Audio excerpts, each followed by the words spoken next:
इसके बाद हमारा दूसरा टॉपिक है जो कि इम्पोर्टेंट टॉपिक है, आपको आगे जाकर ये बहुत काम आएगा कि नाउन की केस कौन कौन से होते हैं। केस का मतलब क्या है? Can be determined by the relation of a noun in which it stands to some other word और words in the sentence. Case का मतलब यही है कि जो सेंटेंस में नाउन आता है उसका बाकी वर्ड्स के साथ क्या रिलेशन होता है, क्या संबंध होता है, किस तरह से बाकी वर्ड्स के साथ उनका यूज़ किया गया है। तो यहाँ पे 5 किस्म के केसेस हैं नाउन के साथ: नॉमिनेटिव, ऑब्जेक्टिव, वोकेटिव, एपोजिशन और पोजेसिव। नॉमिनेटिव का मतलब होता है जो कि एक सेंटेंस में जो नाउन वर्ब से पहले आ जाए, और उसको हम क्या कहते हैं? उसको हम सब्जेक्ट कहते हैं। जो नाउन से पहले एक सेंटेंस में वर्ब आए उसको हम सब्जेक्ट कहते हैं। जैसे रहीम राइट्स अ लेटर, यहाँ पे अगर आप देखोगे यहाँ राइट्स जो है ये वर्ब है और वर्ब से पहले जो नाउन आया है वो है रहीम, और नाउन के बाद जो वर्ब आया है वो है लेटर। इसका मतलब यहाँ पे रहीम जो है वो नॉमिनेटिव केस है। इसी तरह ऑब्जेक्टिव केस वो होता है जो एक सेंटेंस में वर्ब के बाद आए। तो यहाँ पे यही सेंटेंस लेकर रहीम राइट्स अ लेटर, यहाँ पे लेटर को हमने अंडरलाइन किया है क्योंकि ये ऑब्जेक्टिव केस है, क्योंकि ये वर्ब के बाद आया है। उसके बाद है वोकेटिव और नॉमिनेटिव एड्रेस। जब हम किसी को खिताब करते हैं, किसी को बुलाना चाहते हैं, तो कैसे? रशीद, कॉमा। कॉमा का मतलब होता है कि मैं आपको बोल रहा हूँ, will you come here please, क्या तुम यहाँ आ सकते हो। खाली रशीद बोलने का मतलब यहाँ पे कॉमा डाल के यही है कि मैं आपको बोल रहा हूँ, मेरी बात सुनो, क्या तुम मेरे पास आओगे, क्या तुम यहाँ आओगे मेहरबानी करके। उसके बाद है fourth, the case in apposition. Apposition का मतलब होता है जो पहला वर्ब होता है उसके बारे में, जो पहला वर्ब होता है उसके बारे में कुछ आगे और कहा जाता है, कुछ ऐड किया जाता है, उसी के बारे में 2 बार या 3 बार कुछ कहा जाता है, उसको हम कहते हैं एपोजिशन। यानी जैसे यहाँ पे है Philip king of France is dead, अभी कॉमर्स डाल के यही हुआ है फिलिप, यानी जो फिलिप है किंग ऑफ फ्रांस, जो फ्रांस का बादशाह है, इज़ डेड, वो मर गया। यानी यहाँ पे जो एपोजिशन नाउन है वो है फिलिप। इसी तरह पोजेसिव। पोजेसिव का मतलब मैंने आपको पहले भी समझाया हुआ, पोजेसिव मीन्स किसका, कौन हक रखता है।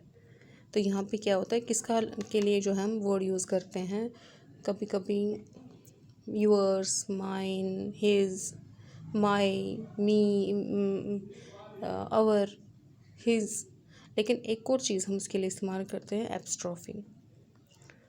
एपस्ट्रॉफी भी इसके लिए इस्तेमाल होती है, और यहाँ पे मैंने एपस्ट्रॉफी का सेंटेंस दिया आपको, शाम्स बुक, शाम की किताबें are lost, Sham's books are lost, उसकी किताबें गुम गई हैं। अब हमने कुछ कॉमन मिस्टेक्स मैंने आपको कुछ और निकाल के रखी हुई हैं यहाँ पे, इनको पढ़ना क्योंकि ये आपको डेली रूटीन में जो है लिखने के काम आते हैं। जैसे rich should help the poors, 2 गलतियाँ इसमें। एक तो रिच जो है इसके साथ द लगाना है, the rich should help the poors नहीं आएगा, पुअर, यानी द रिच जितने भी अमीर इंसान हैं, शुड हेल्प द पुअर जितने भी गरीब इंसान हैं, अमीरों को गरीबों की मदद करनी चाहिए। 100 रुपीज़, 100 रुपीज़, हालांकि यहाँ पे एस लगाया है क्योंकि बहुत सारे नोट होते हैं, लेकिन होते कितने हैं? 100 इज़ अ बिग सम, हमें इसको देखकर इसमें लगाना है सिंगल वर्ब। हर हेयर्स आर ब्लैक, यहाँ पे हेयर्स नहीं आता है, हेयर आता है, hair are black. I have learn many poetries, poetries नहीं होता है, पोइम्स होता है। दीज न्यूज़ आर, क्योंकि न्यूज़ जो है सिंगुलर, इसके साथ सिंगुलर वर्ब आता है, इसलिए this news is. Your scissors, scissors आएगा यहाँ पे क्योंकि सीजर्स डबल होती है, पेयर में होती है, उसके 2 पार्ट्स होते हैं, 2 पार्ट्स। इज़ ब्लंट, तो यहाँ पे आएगा सीजर्स आर ब्लंट। द जज हैज़ इशूड ऑर्डर्स, जज ने ऑर्डर्स इशू किए हैं। He is my cousin brother, brother नहीं लिखना होता है, कज़न, चाहे वो बहन हो या भाई हो आपका, चाहे वो चचेरा हो, ममेरा हो, फुफेरा हो, मसेरा हो, तो कज़न।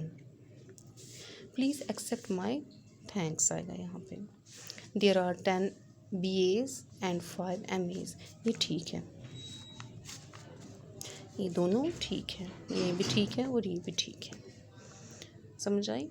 इसके बाद हमारे पास है, अब स्टार्ट करते हैं हम काउंटेबल और अनकाउंटेबल। काउंटेबल वर्ड जो है निकला है फ्रॉम काउंट, यानी जो गिना जाता है, यानी वो नाउन्स जो हम गिन सकते हैं। और गिनने में क्या क्या आ सकता है, पीपल आ सकते हैं, एनिमल्स आ सकते हैं, प्लेसेस आ सकते हैं, थिंग्स आ सकते हैं और आइडियाज़ आ सकते हैं, लेकिन वो वाले जो कि हम गिन सकते हैं।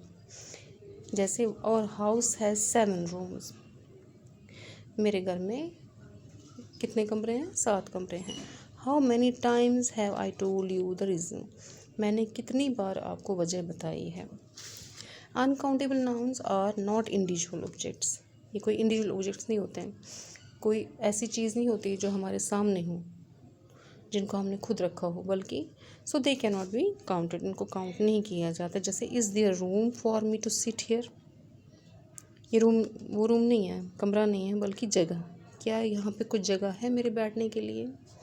Have you got time for a cup of coffee, क्या आपके पास कुछ टाइम है चाय पीने के लिए। तो यहाँ पे कुछ है टाइम, जो कि हम मतलब क्या आपके पास टाइम है, वक्त है, फुर्सत है कि आप एक कप कॉफ़ी ले सकें, फुर्सत, जगह है बैठने की। हाँ ठीक है, समझ आई। कल हम इसको आगे बढ़ाएंगे। ओके बेटा, आदाब।